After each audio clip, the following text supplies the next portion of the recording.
Good morning, CG. I'm Maddie. And I'm Mia. And we have your CGTV broadcast for Friday, March 11th. We have stories about a new teacher here at the high school, a video about academic Super Bowl, and as well focused on students who volunteer at church.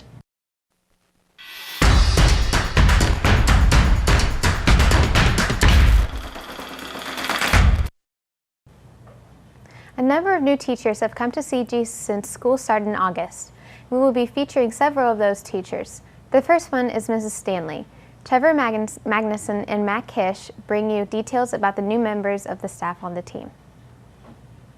After graduating in the class of 2012, Miss Stanley now calls her former teachers colleagues. It's weird to know that my professors or teachers still work here. It's crazy to be their colleague now rather than a student. It's like, I'm not even that old and they're not even that old and now we're both adults and it's odd. But getting used to it, of course. P1 goes here, 45.8 kilopascals. Prior to starting this position, Stanley worked as a long-term substitute teacher at Middle School Central. I was coming from a long-term sub position over at the middle school, but before that I worked at a different district and it was too stressful. This one is less stressful. I mean, there's more stress in a certain way, but definitely the behavior issues here are very minor compared to where I came from. So I'm very happy to be here for that reason. I taught high school in the past, so no big deal. I prefer high school students. Middle school students are very loud. And high school students can be that way too, but at least they know how to behave, so not that bad of a transition for sure.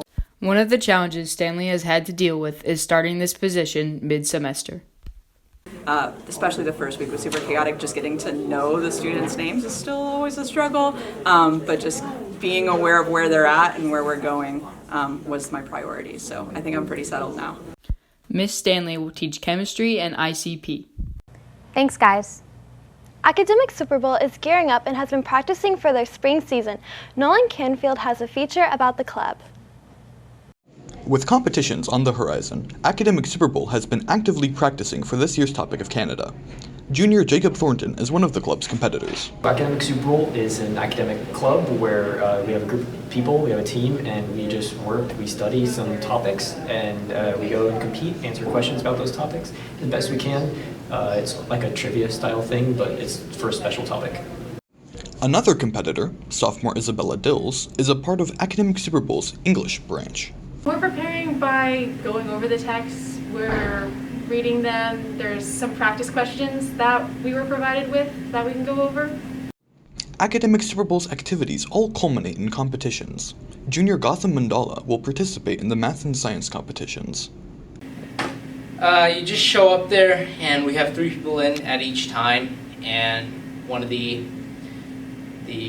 moderators asks you a question and you have to prepare from, I think they release the resources in December, and you just prepare with your team and the moderator asks you questions and you answer them.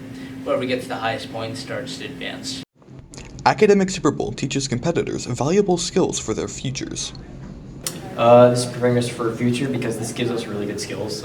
We learn how to do proper research, we learn how to work in a group and accomplish a task, and we get really good experience just doing all sorts of cooperative things, just like we would be doing at work in the real world. Academic Super Bowl's area competitions will be taking place on April 19th.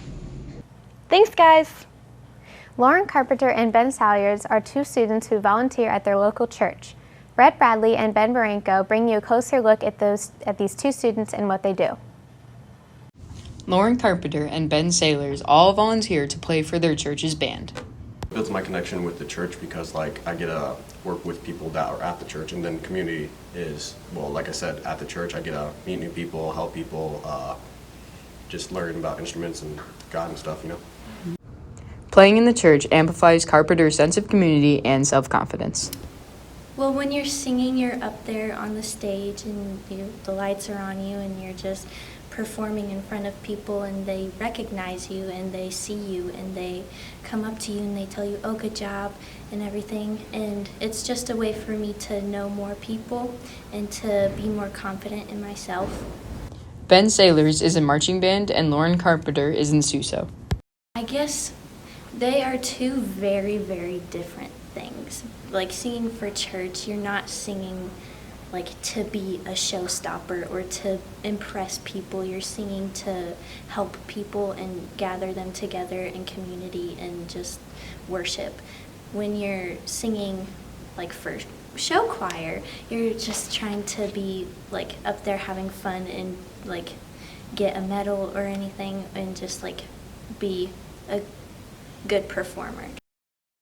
Well, I do play for the school and marching band and indoor, but it relates like from churches because like I grow here and I can do what I've learned here at the church and play connected, you know. To see them perform, you can go to Emmanuel Church on Stones Crossing and 135. Thanks, guys.